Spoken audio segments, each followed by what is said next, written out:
Josh Norman opening up to ESPN the magazine in a piece that hits newsstands this Friday. He's on the cover, offering his opinion on a myriad of subjects, including Roger Goodell, saying the commissioner is horrible. He's straight horrible. He also said the Redskins name isn't offensive to him. Quote, I'm part Native American on both my mom's and my dad's side. It's kind of funny thing, though. A Redskin playing for the Redskins. And speaking of Goodell, Steelers player rep Ramon is hinting at a possible 2021 lockout, saying that the issues are much bigger than pot. Insurance, post-career care, and revenue are more pressing, which means the players must be willing to sit games in 2021. Foster is urging players to save money now in preparation for a lockout over the collective bargaining agreement that will expire after the 2020 season. The bus, Jerome Bettis in the house. Always good to see you. Yeah.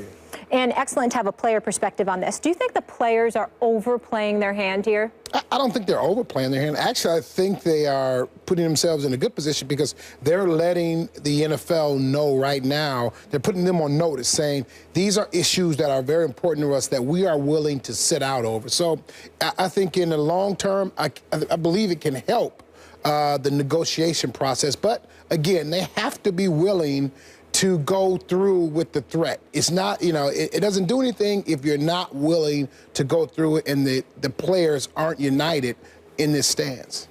I don't think it's overboard at all. I think that the players have got to batten down the hatches for this labor negotiation. Now, the going theory, about the NFL Players Union, the reason they get squashed in these negotiations, other than the fact that the NFL is really running a monopoly on professional football in the United States, in the sense that if you're one of the best players in the world, you've trained your whole life since the cradle to be one of the best players at what you do that's highly competitive, so it's such competition for it, and objectively you're up there. You want to get rich doing it, you got to play in the NFL.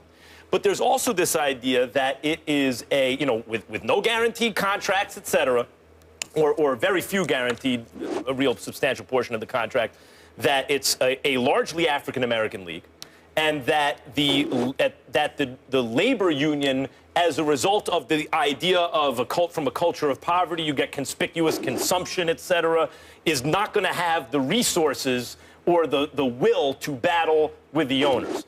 Now, in the first place, Marcellus Wiley, my former broadcast partner on Sports Nation and on the radio, opened my eyes to the idea that while conspicuous consumption is frequently brought up as it relates to African-American NFL players, in fact, there's also the issue of having to take a generation out of poverty with you when you get your money. But for various reasons, the idea is that given the short nature of the careers, the lack of guarantees, et cetera, and the kind of ethnic makeup of the league, that the league just won't, the Players Association won't have the will to fight the owners.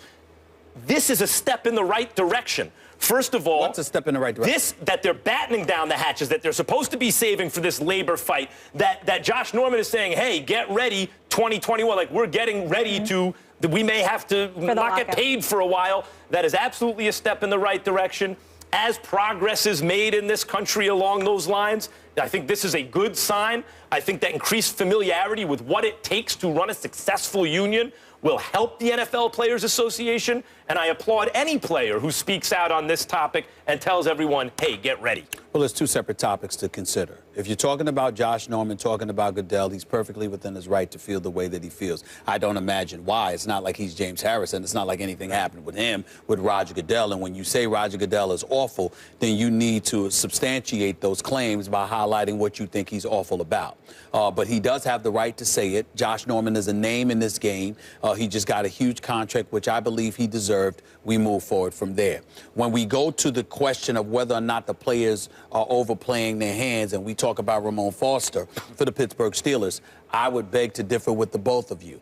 I would say they are overplaying their hand. I would say it's ill-advised because, and I'm going to break this down, and you'll appreciate this as a former player, Jerome.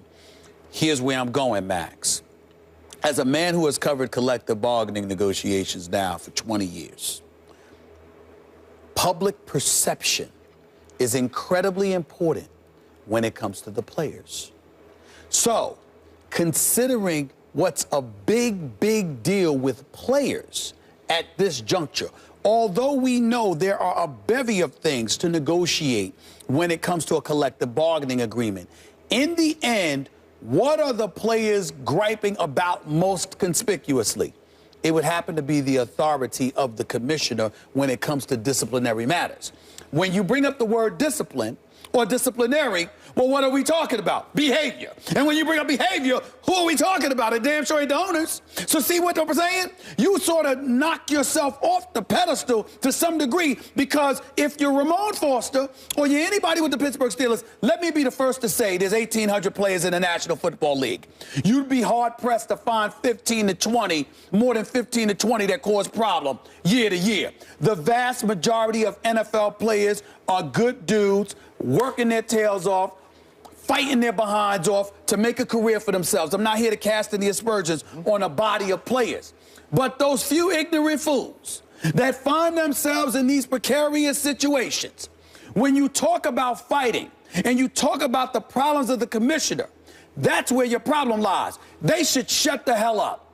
Here's the person who should be speaking. Drew Brees, Bountygate, commissioner overstepping his bounds.